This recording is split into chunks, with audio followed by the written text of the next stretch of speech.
Bonjour, je m'appelle Thomas Karabokiros, j'ai 36 ans. Je suis là aujourd'hui pour être interviewé par tes soins et en tant que joueur de basket.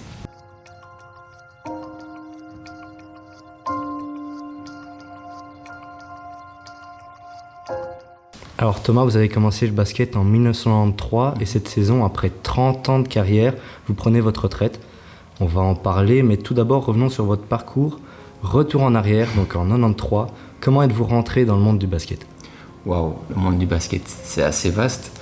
À l'époque, c'était donc le début des années 90, c'était la grande époque des Spirou de Charleroi, qui était retransmis, les rencontres étaient retransmises à la télévision.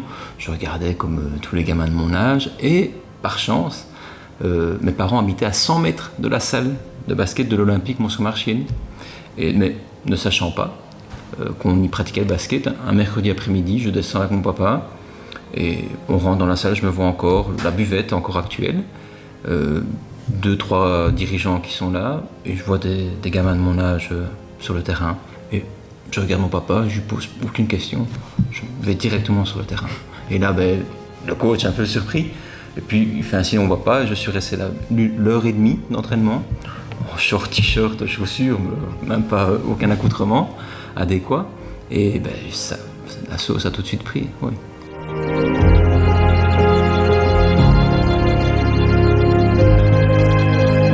Vous avez commencé à l'Olympique Mont-Saint-Marchienne. Effectivement. Et ensuite, quel est votre parcours ? Vous avez changé de club, vous êtes monté en niveau, expliquez-nous.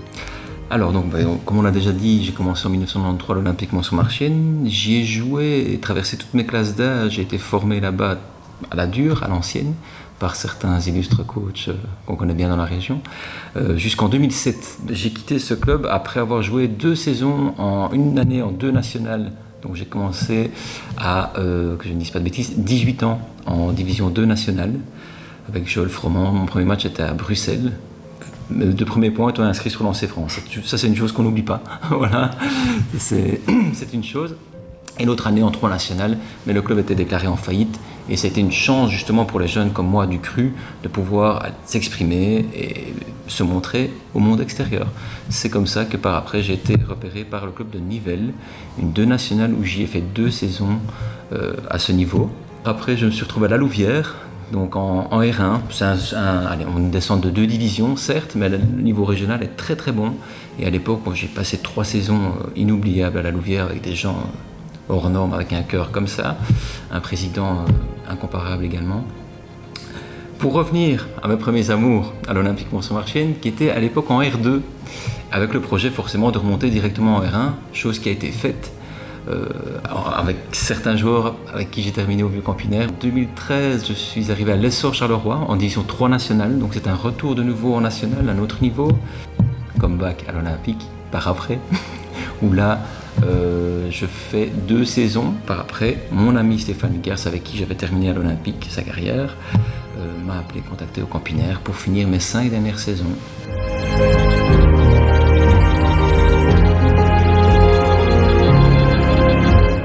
Pensiez-vous, lorsque vous étiez jeune, donc encore un jeune joueur, que le basket prendrait une aussi grande place dans votre vie ? Écoute, quand je me suis retrouvé sur le terrain gamin, tout de suite je me suis senti à l'aise. Maintenant, de là à imaginer une carrière de 30 ans, non. En toute honnêteté, non. Mais un trait de caractère que j'ai, c'est vraiment la persévérance, le travail, la rigueur, la discipline. C'est pour ça que je le suis d'autant plus vis-à-vis d'autrui. Et j'ai eu la chance de revoir l'un ou l'autre ancienne personne que j'ai côtoyé dès mes débuts et qui m'ont dit « Mais Thomas, dès que tu as commencé, en fait, on savait que tu ferais pas 5 ans, voire 20, 30 ans, on le savait. Ta vie, c'était déjà le basket. »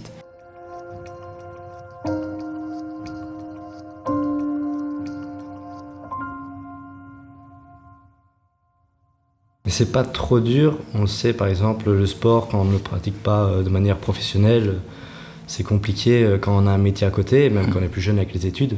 Ça n'a pas été trop dur à gérer ? Le niveau bachelier n'engendrait pas sur le basket, donc ça s'est très bien passé ces 3 années. Je confonds sport et école, mais ça c'est un classique. Après ça, j'adore la géographie, j'ai fait un master à l'ULB en géographie, et là, ça commence à se compliquer parce qu'en fait, mon bachelier ne me permettait pas d'accéder directement à une passerelle en géographie de l'ULB. On m'a fixé 120 crédits au lieu d'une année à 60 en tant qu'année de passerelle, comme on l'appelait à l'époque. Désolé si les termes sont obsolètes, je suis un vieux de la vieille.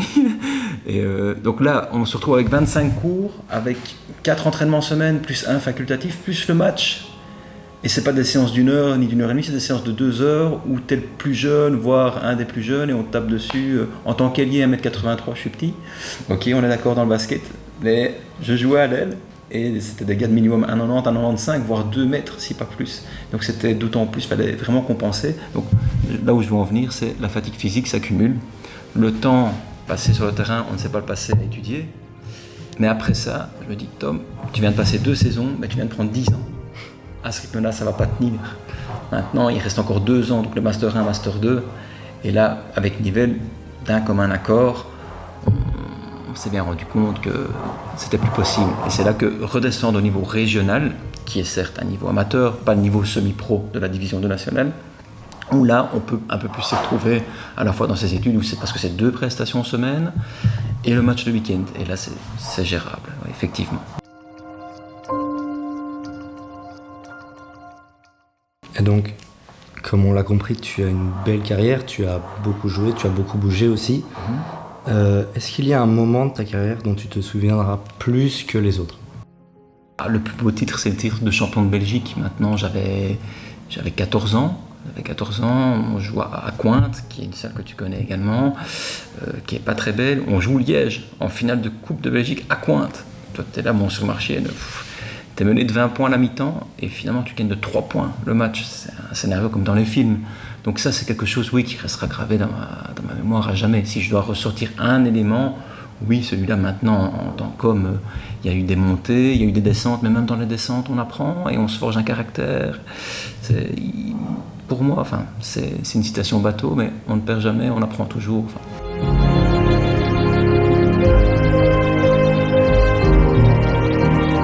Donc, maintenant, place à une nouvelle vie. Comment te sens-tu par rapport à cette retraite ? Et as-tu déjà des projets pour le futur dans le basket peut-être ? Dans un premier temps, mon état d'esprit actuel, c'est un peu comme un soulagement. Le basket me manquera, indéniablement, il coule dans mes veines, il coulera jusqu'au bout. Humainement, je perds énormément parce que c'est tous des amis à qui je tiens énormément et qui me le rendent 10 fois plus. On a pu le voir depuis les derniers événements. C'est là qu'il faut se maîtriser quand même au niveau émotionnel. Avant un match, quand on a autant de surprises, c'est difficile d'assumer, mais j'essaie de faire du mieux possible. Mais pour parler de mes projets futurs, voilà, le basket, pour le moment, je le mets entre parenthèses parce que j'ai des enfants en bas âge et 2 filles formidables avec qui j'ai envie de passer les plus beaux moments. Ce n'est pas dans 20 ans que je pourrais rattraper le temps perdu. Mais le basket, non, comme je t'ai dit juste avant, c'est une parenthèse, j'y retournerai un jour. En tant que coach, peut-être. De jeunes, certainement pas. D'adultes, certainement, si j'y retourne. Maintenant, j'aime beaucoup la formation d'agents de joueurs. J'ai 2-3 connaissances qui l'ont faite. Et j'aimerais bien, pourquoi pas, voir un petit peu explorer ce milieu-là. Mais non, le basket ne me quitte pas. Et je ne quitte pas le basket non plus. Donc, on se reverra certainement un jour, mais plus sur un terrain.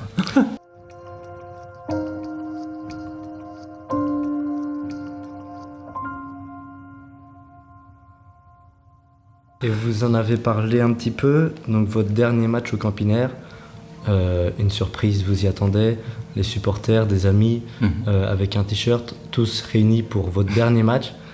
Qu'est-ce que ça représente pour vous ? Waouh, j'ai pas de mots. Mais déjà, la personne qui compte le plus pour moi, c'est ma femme. C'est elle qui a mis tout en œuvre. Je la remercierai jamais assez. D'ailleurs, j'en ai là encore la gorge serrée. Je tiens à remercier mes parents et avant tout mon papa, qui m'a toujours suivi partout, dès le plus jeune âge. À l'époque, on n'avait pas de GPS, je le vois encore avec ses cartes. C'était incroyable, des aventures formidables. Grâce à lui, on a pu faire un tournoi international en Grèce, où on gagne en finale contre le Panathinaikos, dans une salle avec des centaines de personnes fumigènes. T'as 12 ans, tu vis ça, t'es en all-in. Voilà, également, on a pu partir à l'Olympiakos voir un match d'Euroleague, et grâce à son beau parler grec. Sans lui, on ne se serait pas sorti. Et la deuxième personne, ma maman. maman, voilà, cette femme de l'ombre, qui a toujours été là pour moi, qui m'a toujours bien nourri, toujours très bien nourri, je n'ai jamais manqué de rien. Et je tenais également à la remercier pour son éducation et ses valeurs. Revoir des amis de longue date que je n'ai plus vus depuis des années pour certains, ou des mois pour d'autres, waouh, ça a été une grosse claque, grosse claque. Et là, on se rend compte que, oui, les gens tiennent à nous, et que nous, on doit le rendre aussi, mais pour en arriver là, ça veut dire que je me suis fait apprécier avec le temps. Mon but n'est pas de me faire aimer, on ne peut pas plaire à tout le monde, et ça ne changera jamais. Mais waouh, cet échange, et assumer derrière surtout la performance sportive, derrière autant d'émotions. Je suis quelqu'un qui ne montre pas spécialement mes émotions. Ici, je me suis contenu énormément, mais à l'intérieur, je pleurais de joie et de peine. Il y avait tout qui se mélangeait, donc c'est ça qu'à un moment, ça m'a bloqué. Je me dis, allez, Thomas, on se reconcentre. Objectif, on termine le match, mais après, oui, on a fait la fête jusque pas d'heure, et on a vu des images par après, rétrospectives, mais ce que ça représente pour moi, oui, je ne leur serai jamais assez reconnaissant, comme dans la tribune du basketball, Thomas, et toutes les personnes qui ont participé, interviewées, ou des vidéos, voilà, et j'en oublie certainement, et je m'en excuse, mais ouais, pour moi, ça représente énormément.